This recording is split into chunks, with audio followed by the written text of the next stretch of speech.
អាពោអញឈួតហើយមែនទេអញហ៊ានប៉ះពាល់ទ្រព្យសម្បត្តិរបស់ហានគឺខ្ញុំមិននឹកស្មានថាអញនាំនាងមកទីនេះសោះមិននឹកស្មានថាអញឆ្លាតគ្រាន់បើដែរបើដឹងថាអញរកឃើញទីនេះខ្ញុំនាំនាងទៅបាត់យូរហើយតើអញជាអ្នកណាឲ្យប្រាកដហើយអ្វីបានជាអញដឹងរឿងហានគឺច្រើនម្ល៉េះអញមិនបាច់ដឹងទេ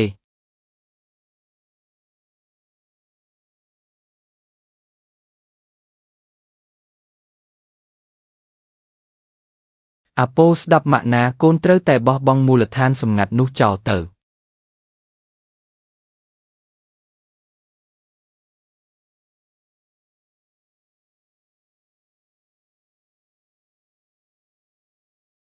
អាពោចេញមកឲ្យលឿនទៅផ្ទះវិញ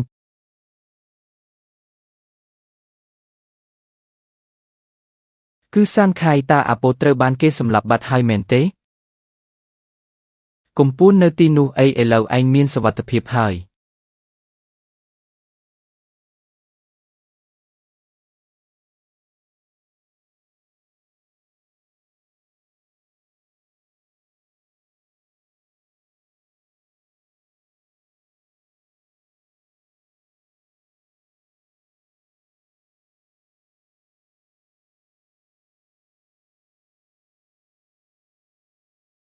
អាពោតាមពិតឯងនៅទីនេះសោះ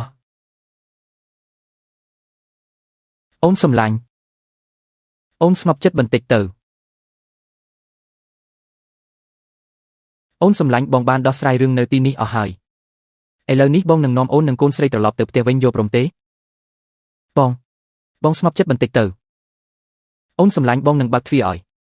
តើត្រូវឲ្យបងនិយាយប៉ុន្មានដងទៀតទើបអូនព្រមជឿថាបងគឺជាប្តីរបស់អូនទេអ្នកមិនមែនជាប្តីរបស់ខ្ញុំទេប្តីរបស់ខ្ញុំមិនធ្វើដាក់ខ្ញុំបែបនេះឡើយ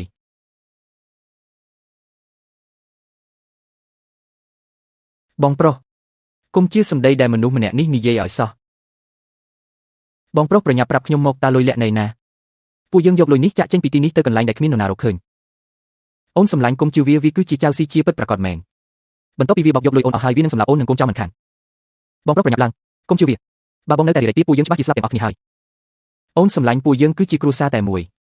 ប្រញាប់ប្រគល់លុយឲ្យបងមករួចអូនកំចាត់វាចោលទៅនោះពួកយើងនឹងមិនអីទេតើសម្ដីដែលអ្នកទាំងពីរនិយាយម្នាក់ណាពិតម្នាក់ណាខ្លាំងៗខ្ញុំមិនដឹងតតែសោះ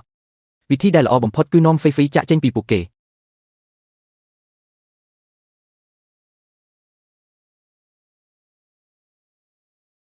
អ្នកទាំងពីរឈប់និយាយទៅខ្ញុំនឹងប្រាប់អ្នករាល់គ្នាថាលុយនៅណាឈប់និយាយទៅខ្ញុំនឹងប្រាប់អ្នកថាកាត់នៅណា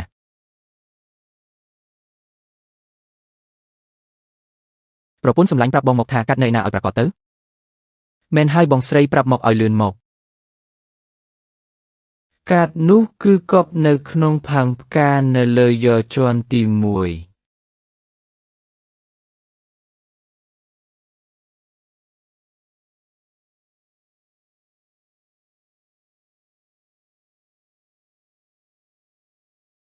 ពិតមែនហើយបរោះទាំងពីរអ្នកនេះសុទ្ធតែមកដើម្បីតែលុយ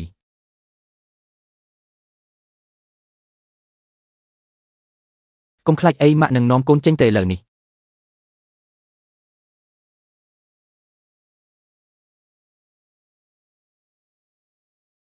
ទ្វារនៅមានភ្លើងឆក់ឃើញថាមានតែទៅតាមផ្លូវនោះទេ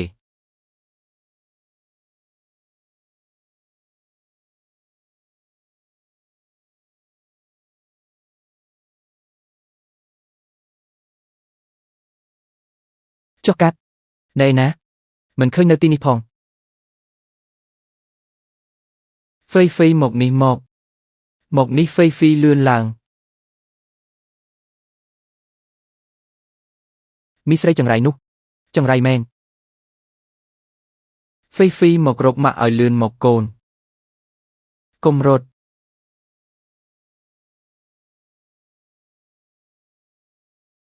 មិនមែនខ្ញុំចង់រត់គេចខ្លួននោះទេគឺខ្ញុំឃើញមានអំបែងកញ្ចក់នៅលើឥដ្ឋខ្ញុំខ្លាចមុតជើងហ្វេហ្វេ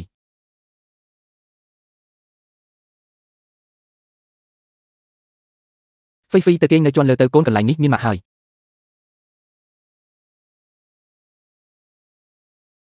យប់ជ្រៅហើយក្មេងត្រូវចូលគេងខ្ញុំមិនខ្វល់ថាអ្នកណាជាប្តីរបស់ខ្ញុំទេយ៉ាងហោចណាស់ក៏ត្រូវគិតពីអារម្មណ៍កូនដែរដូច្នេះខ្ញុំសង្ឃឹមថាអ្នកទាំងអស់គ្នាអាចនៅស្ងៀមបន្តិចអូននិយាយត្រូវហើយគឺបងមានការធ្វេសប្រហែសបន្តិចចុះប្រាប់បងមកថាខានៅណាឲ្យប្រាកដ ឲ្យតែរកឃើញខាអ្វីនឹងល្អប្រសើរឡើងវិញហើយខ្ញុំប្រាប់ហើយថាខានៅក្នុងថូបការនៅលើយ៉អ្នករកមិនឃើញមិនមែនមានន័យថាខ្ញុំមិនបាននិយាយការពិតនោះទេលើកលែងតែក្នុងចំណោមអ្នកទាំងពីរមានម្នាក់កំពុងនិយាយកុហក